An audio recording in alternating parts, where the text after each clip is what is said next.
ভগবত গীতা পাঠ এখানে আলোচনা, এই সাধু সঙ্গ, গীতা সঙ্গ, হরিসঙ্গ হইতেছে দিনব্যাপী। এখানে শ্রীমান নারায়ণ পূজা হয়েছে এবং সন্ধ্যাকালীন সময় থেকে শ্রীমদ্ ভগবত গীতা পাঠ, সাধু সঙ্গ, অগণিত সাধুগুরু বৈষ্ণব আগমন হয়েছেন। সকলের জয় হোক, সকলের প্রতি ঈশ্বরের কৃপা হোক এবং সাধুগুরু বৈষ্ণবের কৃপায় গৃহস্থ মহারাজের যেন মঙ্গল হয়। এই যে আমরা সাধু সঙ্গ কেন করি, প্রথমত আমাদেরকে জানতে হবে আমরা সাধু সঙ্গ কেন করব, সাধু সঙ্গ করলে কি হয়। আমাদের প্রত্যেকটা জীবের জানতে হবে সাধু দর্শনে যায় মনের ময়লা, পরশে জাগে প্রেম তরঙ্গ। সাধু দূর থেকে যদি দর্শন করা হয়, জীবের হৃদয়ে মনের ময়লা দূর হয়। যদি সাধুকে আলিঙ্গন পরশ করা হয়, সাধুকে প্রণাম করা হয়, পরশ করলে জীবের কি হয়, সাধুর ভিতরে যে কৃষ্ণ ভাবামৃত, সেই ভাব দর্শন পর্শনকারী ব্যক্তির ভিতরে উদয় হয়। এই জন্য আমাদেরকে সাধু সঙ্গ করতে হয়।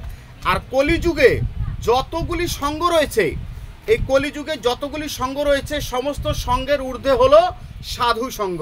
সমস্ত শাস্ত্রে সমস্ত সাধুগণ বার্তা দিয়েছেন এবং সমস্ত শাস্ত্রে বলা হয়েছে সাধু সঙ্গ সর্বশাস্ত্রে কয়, সাধু সঙ্গ লবমাত্র জীবের সর্বসিদ্ধি প্রাপ্তি হয়। জীব যদি একবার সাধু সঙ্গ করতে পারে, জীবের সমস্ত পাপ থেকে মুক্ত হয়ে সে কৃষ্ণ ধাম, ভগবত ধাম প্রাপ্তি লাভ করে। এই জন্য আমাদের প্রত্যেকটা ব্যক্তির উচিত সাধু সঙ্গ করা। আর আমরা গীতা কেন পড়ব? আমরা এই যে শ্রীমদ্ ভগবত গীতা, এই গীতাটা আমরা কেন পড়ি? গীতা হলো পূর্বে সনাতন ধর্মের সমস্ত গ্রন্থের সারাতি সার ছিল বেদ। সনাতন ধর্মের আদি ধর্মগ্রন্থ হলো বেদ।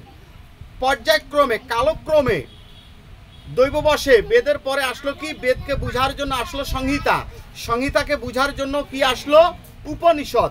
উপনিষদকে আমরা বুঝতে সক্ষম হলাম না, এই উপনিষদকে বুঝার জন্য কি আসলো, শ্রীমদ্ ভগবত গীতা। গীতা কিন্তু গীতা নয়। গীতা কি? গীতা হলো জগৎগুরু শঙ্করাচার্য একটা শ্লোকে বলেছেন, সর্বউপনিষদ গাব দুগ্ধ গোপাল নন্দন পার্থবর্ষ সুধীর ভোক্তা দুগ্ধম গীতা অমৃতং মহৎ। গীতা হলো সমস্ত উপনিষদগুলির সারাতি সার। সর্ব উপনিষদ, সমস্ত উপনিষদগুলি হলো একটা গাভী স্বরূপ, আর এই গাভীর দোহনকারী হলেন কৃষ্ণ, বর্ষ স্বরূপ হলেন শ্রীমান অর্জুন, আর দুগ্ধ স্বরূপ হলো শ্রীমদ্ ভগবত গীতার শ্লোকগুলি। এই শ্লোকগুলি হলো অমৃত। অমৃত দুই প্রকার, এক অমৃত খেলে জীব মরে, আর এক অমৃত খেলে জীব উদ্ধার হয় তরে। স্বর্গে যে অমৃত আছে, স্বর্গধামে যে অমৃত আছে, দেবতারা যে স্বর্গ প্রাপ্ত হয়, ওই স্বর্গে ওই অমৃত যথেষ্ট নয়। স্বর্গের অমৃত খেলে পুনরায় জন্ম হয়। গীতায় বলা হয়েছে, অন্তবতু ফলাঙ্কেশাং তদ্ভব অত্যল্প মেধাসাম দেবানা দেবা ইয়জা জানতি মদ্ভক্তে জানতি মামা অপিমাম। সপ্তম অধ্যায় 19 নম্বর শ্লোক। যদি কোনো ব্যক্তি দেবতা আদিতে আসক্ত হয়, তার পুনর্জন্ম হয়। আবার বলা হয়েছে, জানতি দেবাব্রতান পিতৃ জান্ত্রী পিতৃব্রতা ভূতানি জানতি ভূতজ্য জানতি ব্রতা মজ্জাজি মামা অপিমাম।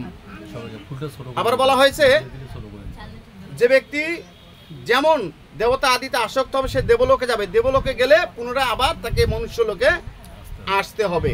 তাহলে দেবতারা যে অমৃত প্রাপ্ত হয়, এই অমৃত যথার্থ অমৃত নয়।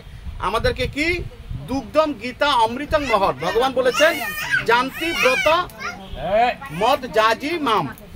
যে আমাকে জানবে সে আমার কাছে আসবে। কৃষ্ণকে জানতে গেলে গীতা অমৃত আস্বাদন করতে হবে। কৃষ্ণকে জানতে গেলে গীতা পাঠ করতে হবে, গীতা জ্ঞান পালন করতে হবে, গীতা শুনে গীতার বাণী করলে আচরণ আর আসা যাওয়ার জন্ম মৃত্যু হবে নিবারণ। গীতা শুনে গীতার বাণীকে আচরণ করতে হবে, তাহলে আমাদের জন্ম মৃত্যু আসা যাওয়া নিবারণ হবে। আমরা যদি গীতা শুনে গীতার বাণী যদি আচরণগুলি পালন না করি, তাহলে কিন্তু আমাদের কি হবে, জন্ম মৃত্যু রোধ হবে না। আর বিশেষ করি এই যে আমরা সাধু সঙ্গে আসি, সাধু সঙ্গে আসার একটা পরিবেশ আছে। সাধু সঙ্গে আসলে কি করতে হয়?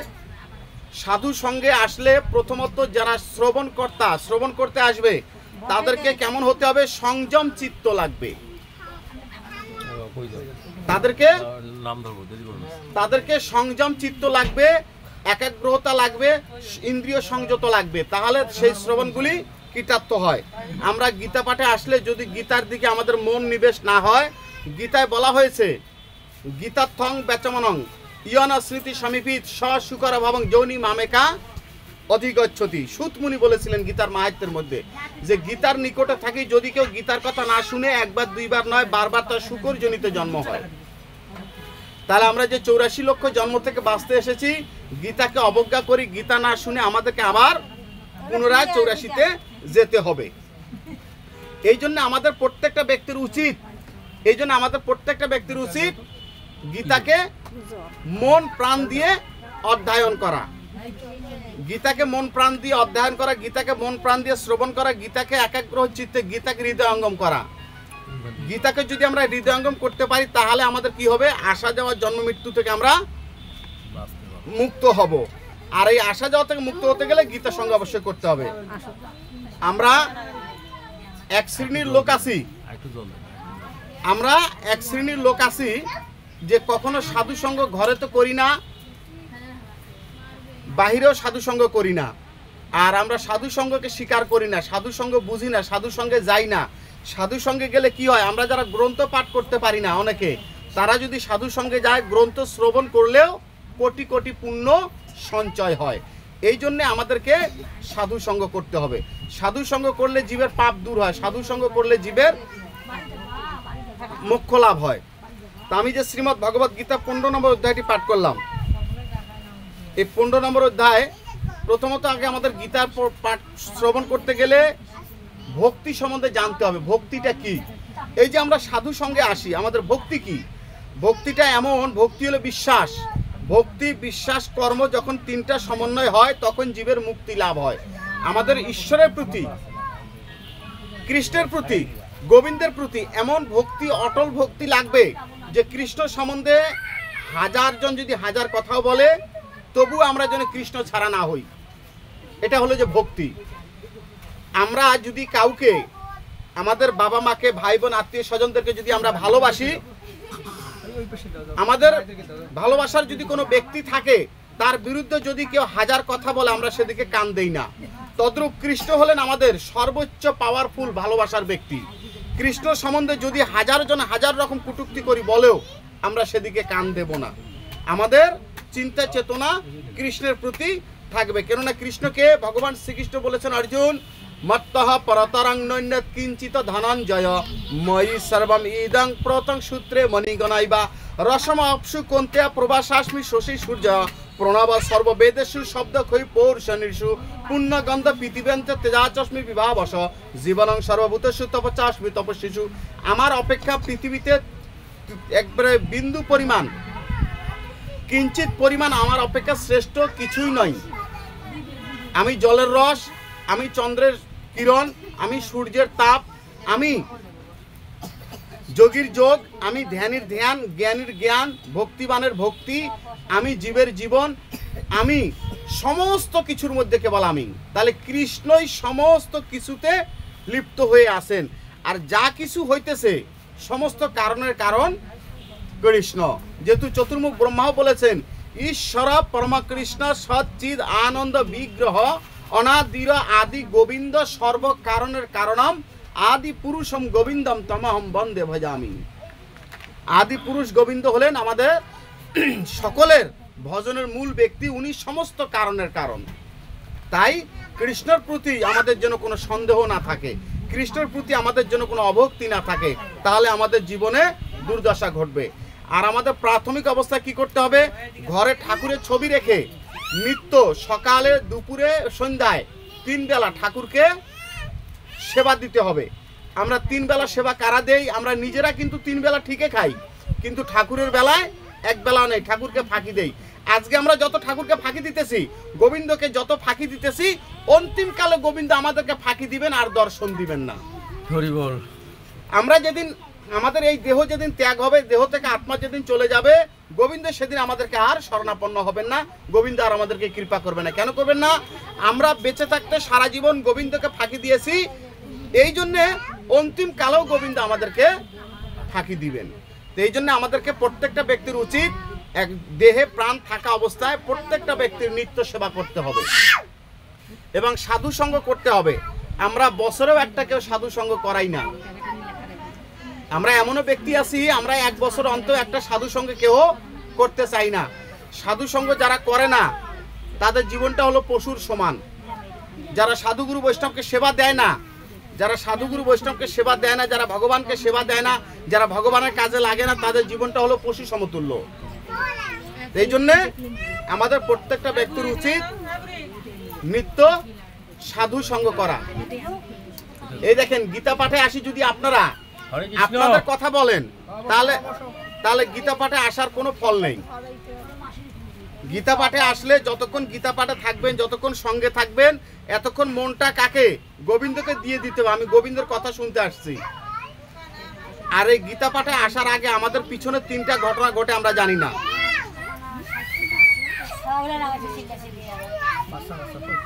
প্রথম ঘটনা হলো, হরে কৃষ্ণ, এদিকে এসো, বসো এখানে। প্রথম ঘটনা হলো যে জমালয়ে, দ্বিতীয় ঘটনা ব্রহ্মলোকে, তৃতীয় ঘটনা বৈকুণ্ঠে। জমালয়ে যমরাজ, যখন আমরা ভগবানের বাণী শুনতে যাব, ঘর থেকে যখন আমরা বাড়ি থেকে বাসনা করি, আজকে আমরা যাব চন্দন বাবুর বাড়িতে, কোথায়? সাধু সঙ্গ শুনতে যাব, গীতা শুনতে যাব, সঙ্গে যাব। যখন সাধু সঙ্গে যাব, সাথে সাথে কি করে?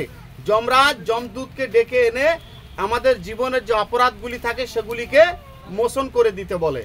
যমদূত বলে, প্রভু এখনো তারা তো সাধু সঙ্গে গিয়ে পৌঁছায় নাই, তার আগে কি করে তাদের পাপ মোচন করবো? বলে হ্যাঁ, যারা সাধু সঙ্গে যায় তাদের হৃদয়ে পাপ থাকতে পারে না, তুমি তাদের জীবনের সমস্ত পাপগুলি মুছে দাও। তাই বলে হ্যাঁ। তখন কি করেন? যমরাজের আদেশে যমদূত আমাদের পাপগুলিকে মোচন করেন। দ্বিতীয় ঘটনা কোথায়?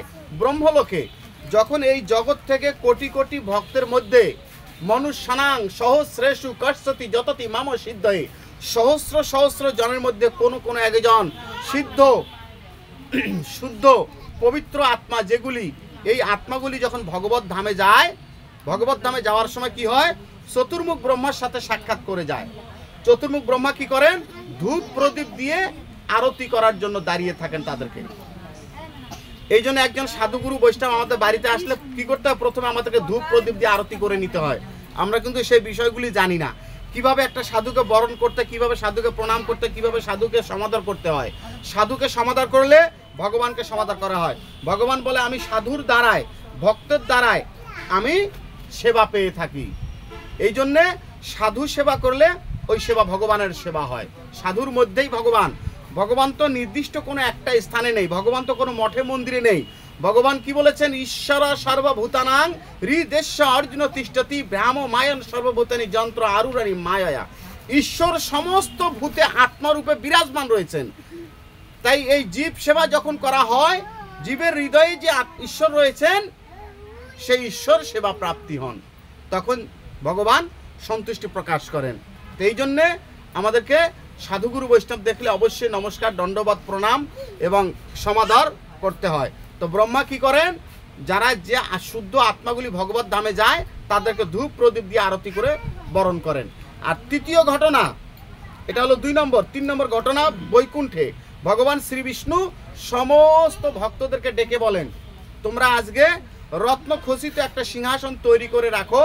জগৎ থেকে কোটি কোটি ভক্তের মাঝখান থেকে কোন একজন ভক্ত আজকে ভগবত ধামে আসবে। ভগবত ধামে যারা যাবে তাদের আর পুনরায় জন্ম হবে না। আ ব্রহ্ম ভুবনা লোকাত পুনর্বর্তী অর্জুনম মামা উপত্য তুকন্তয়া পুনর্জন্ম ন বিদ্যতে। অষ্টম অধ্যায় 16 নম্বর শ্লোকে বলেছেন, কোটি কোটি পুণ্য অর্জন করে যে ব্রহ্মলোকে যায় সেখান থেকে ফিরে আসে, কিন্তু কৃষ্ণলোকে গেলে, ভগবত ধামে গেলে, গোবিন্দের কাছে গেলে আর পুনরায় জন্ম হয় না। তো জীব কোথায় যায়? যখন বৈকুণ্ঠে ভগবত ধামে যায়, তাকে আর সেখান থেকে আসতে হয় না। তৃতীয় ঘটনা ভগবত ধামে তার। তাহলে আমরা এই জগতে কি করতেছি? আমরা যদি ভগবত ধামে যেতে চাই, ভগবত ধামে যাওয়ার রাস্তা হলো 4টা পন্থা অবলম্বন করলে ভগবত ধামে যাওয়া যাবে। এবার আমরা জানতে পারবো কে কোন পন্থাটা আমরা অবলম্বন করতেছি 4টার মধ্যে। ভগবান শেষ অপশন অর্জুনকে দিয়ে দিলেন, মন মনা ভব মদ ভক্ত মদ জাহাজি মাম নমস্কুরু মাম বৈশ্বাসী সত্যং তে প্রীতি জানি প্রিয় অসীম। অর্জুন কি করবে, তুমি মন মনা ভব, আমার মনের ভাবনায় ভাবিত হও, আমি কৃষ্ণ যেভাবে চাই তুমি সেইভাবে হও। মন মনা ভব, আমার মনের ভাবনায় আমাকে ভাবো, আমি যেভাবে চাই। দ্বিতীয় কি, মদ ভক্ত, আমার ভক্ত হও। এই জগতে আমাদেরকে কার ভক্ত হতে হবে? এই জগতে যদি আমরা জগৎ থেকে উদ্ধার হতে চাই, জগৎ থেকে যদি ভগবত ধামে যেতে চাই, জগৎ থেকে যদি মুক্ত পেতে চাই, তাহলে আমাদেরকে সেই পরমেশ্বর ভগবান শ্রী হরির ভক্ত হতে হবে। তো ভগবান বলেছেন মদ ভক্ত, আমার ভক্ত হও। কৃষ্ণ ব্যতীত শ্রীহরি ব্যতীত আর কেউ আমাদেরকে কখনো মুক্তি প্রদান করতে পারবে না। পরম ব্রহ্ম ব্যতীত, পরম পুরুষোত্তম ব্যতীত, পরমাত্মা ব্যতীত আমাদেরকে উদ্ধার করার আর কেউ নাই। এই জন্য যদি আমাদের ভক্ত হতে হয়, কাকে হতে হবে? কৃষ্ণ ভক্ত হতে হবে, পরমাত্মার ভক্ত হতে হবে, শ্রীহরির ভক্ত হতে হবে, গোবিন্দের ভক্ত হতে হবে। তাই ভগবান বলছেন মদ ভক্ত। এখন ভক্ত কিভাবে হব? নিত্য ভক্ত শব্দের অর্থ হলো ভগবানের সাথে যারা সংযুক্ত থাকে তারা হলো যে ভক্ত। যারা ভগবানের সাথে সংযুক্ত থাকে না তারা কখনোই ভক্ত হতে পারে না। মালা, তিলক, বেশভূষণ এগুলি হলো একটা ভক্তের লক্ষণ, কিন্তু ভক্তের মূল বস্তু হলো তার ভক্তি, তার মন কৃষ্ণের চরণে সংযুক্ত আছে কিনা, এটা হলো যে মেইন। এই জন্য বলা হয়েছে মদ ভক্ত, তুমি আমার ভক্ত হও। মদ জাজি, আমাকে জানো। কাকে জানবে? এই জগতে আমরা কাকে জানার জন্য আসছি? কৃষ্ণকে, গোবিন্দকে এবং আমাদের নিজ আত্মাকে। আপনকে চিনলে সবকে চিনে ভগবান তার ঘরের কোণে। তাই মদ জাজি, ভগবান বলেছে তুমি আমাকে জানো। আমরা নিজেকে জানলে ভগবানকে জানতে পারবো, ভগবানকে জানতে পারলে নিজেকে জানতে পারবো, বিশ্ব ব্রহ্মাণ্ডকে জানতে পারবো। তাই আমাদেরকে